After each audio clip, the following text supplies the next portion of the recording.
Tuhan kita telah berkali-kali memberitahu kita. Katakanlah, marilah kita tinggalkan Yerusalem.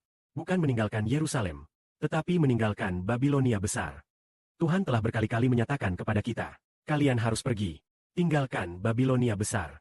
Jadi, Babilonia besar adalah kerajaan setan, umat yang milik Allah. Umat Kristus harus meninggalkan hal-hal tidak tahir. Tinggalkan kerajaan milik setan, tinggalkan kerajaan milik setan. Meninggalkan segala sesuatu yang berhubungan dengan setan dan malaikat yang jatuh. Mari kita baca ini. Kalian harus pergi, keluar dari situ. Jangan menyentuh hal-hal yang najis. Bagi mereka yang membawa wadah Tuhan, kalian harus keluar dari kota Babilonia. Sucikan diri, saat keluar tak perlu terburu-buru.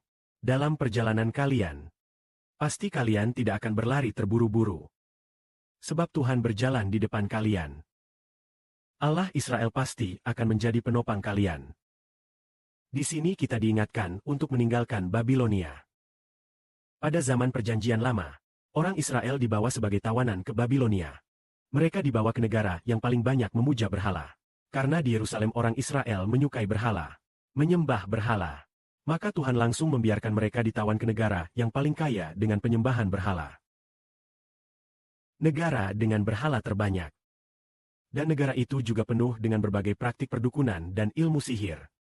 Berbagai cara untuk berkomunikasi dengan malaikat yang jatuh. Tetapi sekarang, setelah 70 tahun berlalu, Tuhan berkata, kalian harus pergi dari Babilonia. Ini seperti Adam, yang awalnya ada dalam kehadiran Tuhan, tetapi kemudian meninggalkan Tuhan. Dan sesudahnya, Adam dan keturunannya dipengaruhi oleh kuasa kejahatan. Dan ditawan oleh dewa-dewa palsu. Dikendalikan oleh dewa-dewa lain. Sepertinya, orang Israel di Babilonia berada di bawah penindasan selama 70 tahun. Sedangkan umat manusia, sejak Adam memberontak kepada Tuhan hingga akhir zaman, telah berlangsung lebih dari 6.000 tahun. Tentu saja belum mencapai 7.000 tahun. Hampir mencapai 7.000 tahun. Maka, dalam waktu hampir 7.000 tahun itu, sampai Kristus menyelamatkan kita. Sampai dunia ini, di mana kabar Injil mulai menyebar ke seluruh dunia. Itu adalah untuk membawa kita keluar dari Babilonia besar. Kita harus keluar dari Babilonia besar. Berpaling kepada kerajaan surga. Berpaling kepada Tuhan dan Kristus. Oleh karena itu, sekarang kita katakan, saudara-saudara, kita harus pergi dari Babilonia besar. Yaitu meninggalkan kerajaan setan. Seluruh bangsa tidak menyadari bahwa mereka juga berada di bawah kekuasaan Babilonia. Tidak menyadari telah dikuasai oleh setan dan malaikat yang jatuh. Tetapi sebagai anak-anak Tuhan, sekarang kita harus pergi. Keluarlah dari Babilonia, karena kita harus percaya kepada Injil dan berpaling kepada terang. Waktu untuk berpaling dari kegelapan menuju terang telah tiba.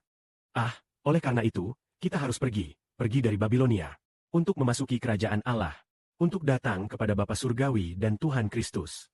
Di sini disebutkan tentang mereka yang membawa wadah Tuhan. Apa sebenarnya maksud dari mereka yang membawa wadah Tuhan? Di zaman kuno, membawa perlengkapan Yehuwa berarti menghormatinya. Barang-barang seperti lampu emas yang mewah, meja emas, dan mezbah emas. Ya, mezbah di bait suci. Yaitu di dalam bait suci. Berbagai peralatan upacara. Lalu, siapa orang yang dimaksud dengan pembawa segala jenis wadah itu? Mereka adalah orang Lewi. Sedangkan dalam Perjanjian Baru, istilah itu merujuk pada 144.000 orang. Yakni pengantin baru Tuhan dan 24 orang tua. Mereka yang membawa perabot Tuhan. Yang dimaksud adalah pengantin Tuhan, 24 penatua, dan saudara Sibe. Maka, orang-orang yang begitu mulia itu harus keluar dari Babilonia besar. Seperti pada awalnya. Seperti yang tertulis dalam Wahyu. 140.000 orang. Kemana domba itu pergi? Mereka mengikuti kemanapun ia pergi. Mereka adalah kelompok paling suci yang dibeli dari manusia. Lalu bagaimana dengan mereka? Mereka seperti perawan. Seperti perawan yang setia mengikuti domba itu. Hanya bisa dikatakan seperti perawan. Hanya bisa dikatakan begitu. Orang-orang yang berasal dari surga ini. Bukan berarti mereka tidak pernah berhadapan dengan roh jahat, tidak berurusan dengan roh jahat, dan juga tidak bergaul dengan dosa. Mereka benar-benar terpusat pada Kristus secara mendalam, dan menjauh dari dosa, menjauh dari roh dewa lain, setia kepada roh Tuhan Kristus. Hanya ada roh Yesus Kristus dan roh Allah di dalamnya. Orang yang memikul bejana Tuhan. tidak mau menerima roh jahat. Karena Allah adalah Allah yang membenci kejahatan. Allah yang membenci roh jahat. Allah yang menentang roh jahat. Allah yang menolak kejahatan. Segala kemuliaan hanya bagi Bapa di surga. Amin.